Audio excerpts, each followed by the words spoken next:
Nous avons tous entendu dire qu'une mère aime naturellement son enfant. Mais la réalité est parfois bien différente. Certaines mères, pour diverses raisons, ne parviennent pas ou ne souhaitent pas aimer leurs enfants. Et cette absence d'amour laisse des traces profondes dans le cœur et l'esprit. Selon les recherches en psychologie, grandir sans l'affection et le soutien nécessaires d'une mère peut créer des blessures émotionnelles qui nous suivent toute notre vie. Ces blessures, souvent cachées dans notre inconscient, influencent nos comportements, nos émotions et nos pensées, parfois sans même que nous en soyons conscients. Parmi ces blessures, 5 reviennent le plus souvent. Le sentiment de rejet, l'abandon, la trahison, l'humiliation et l'injustice. Chacune façonne notre manière de voir le monde et nous-mêmes. Par exemple, un enfant qui se sent rejeté par sa mère peut grandir en croyant qu'il ne mérite pas l'amour, ce qui affectera ses relations futures. Ces blessures ne disparaissent pas avec le temps.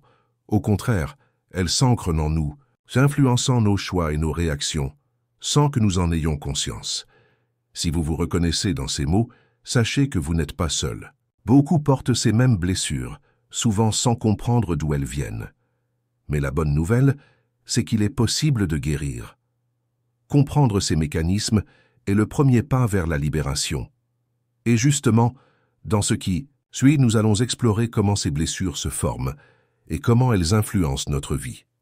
Ces blessures dont nous parlons ne disparaissent pas comme par magie. Elles s'enfoncent dans les couches profondes de notre psyché, dans ce que le psychologue Carl Jung appelait l'inconscient personnel. Imaginez votre esprit comme un iceberg. La partie visible, c'est ce dont vous êtes conscient, vos pensées, vos choix du quotidien. Mais la partie immergée, bien plus grande, contient tout ce que vous avez refoulé sans même vous en rendre compte. Lorsqu'un enfant ne reçoit pas l'amour maternel dont il a besoin, cette douleur est souvent trop lourde à porter. Alors, inconsciemment, il l'enterre, mais ces émotions ne restent pas silencieuses pour autant. Elles forment ce que Jung nommait l'ombre, cette part de nous-mêmes que nous refusons de voir, mais qui continue d'influencer nos réactions.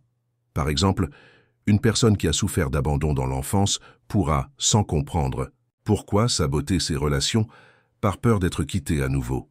Le problème, c'est que plus nous ignorons cette ombre, plus elle prend le contrôle. Elle se manifeste par des peurs irrationnelles, des colères soudaines ou des schémas répétitifs dans nos relations. La bonne nouvelle? En apprivoisant cette part cachée de nous-mêmes, nous pouvons retrouver une liberté intérieure insoupçonnée. Pour nous protéger de ces blessures cachées, nous développons ce que Jung appelait la persona, une sorte de masque social que nous présentons au monde.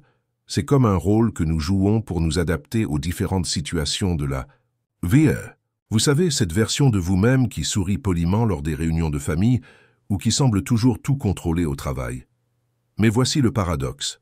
Ces masques, bien qu'utiles, peuvent finir par nous étouffer.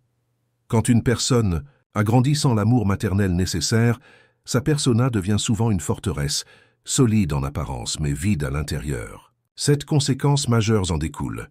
Le manque de confiance en soi, la difficulté à faire confiance aux autres, l'incapacité à poser des limites saines, une vision déformée de soi-même, la peur constante des relations, une sensibilité extrême aux critiques, la répétition inconsciente des mêmes schémas douloureux. Le plus tragique, plus nous portons ce masque longtemps, plus nous risquons d'oublier qui nous sommes vraiment. Comme l'écrivait Jung, le prix de la persona est la perte de soi. Mais rassurez-vous, reconnaître ce mécanisme est déjà un pas vers la liberté. Au plus profond de notre psyché, bien au-delà de nos masques sociaux, existent des forces fondamentales que Jung appelait archétypes. Ces modèles universels façonnent notre manière d'aimer, de réagir et de nous relier aux autres. Parmi eux, 2 jouent un rôle crucial dans nos relations. L'anima, la part féminine chez l'homme, et l'animus, la part masculine chez la femme. Quand l'amour maternel a manqué dans l'enfance, ces archétypes se développent de manière déséquilibrée. Une personne peut alors chercher désespérément dans ses relations ce qu'elle n'a pas reçu enfant, répéter sans cesse les mêmes schémas de dépendance ou de rejet, projeter sur ses proches des attentes impossibles à satisfaire. Ces distorsions expliquent pourquoi certaines personnes attirent toujours le même type de partenaire toxique ou pourquoi d'autres fuient l'intimité malgré leur désir de connexion. Comme un arbre qui pousserait tordu à cause d'un manque de lumière dans ses premières années, notre psyché garde la trace de ses carences initiales, mais cette compréhension est libératrice.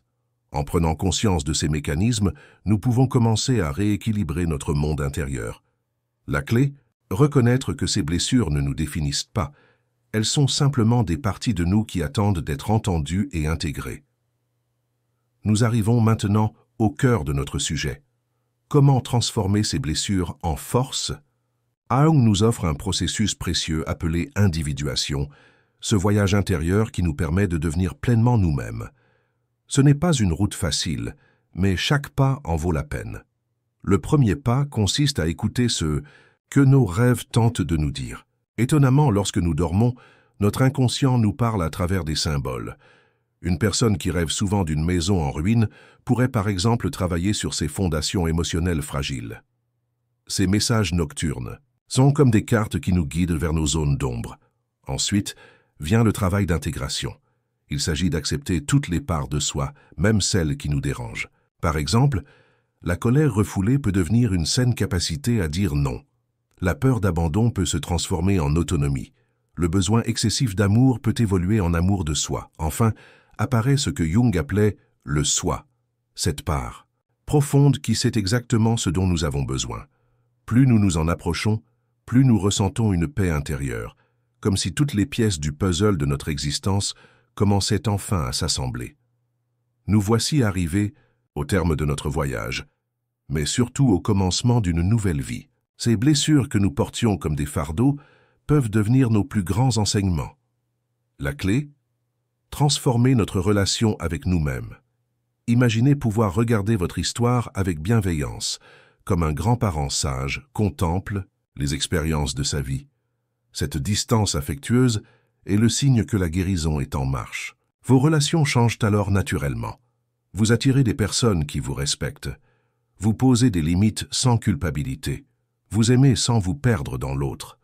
Le plus beau dans cette transformation, elle ne profite pas qu'à vous. En guérissant, vous devenez un exemple pour votre entourage. Votre simple présence montre qu'il est possible de sortir des schémas familiaux toxiques. Briser la chaîne des blessures, transmises, écrire. Une nouvelle histoire pour les générations futures. Comme le disait Jung, « Je ne suis pas ce qui m'est arrivé, je suis ce que je choisis de devenir ». Aujourd'hui, vous avez ce pouvoir de choix. Et si vous lisez ces mots, c'est que vous êtes déjà sur le chemin.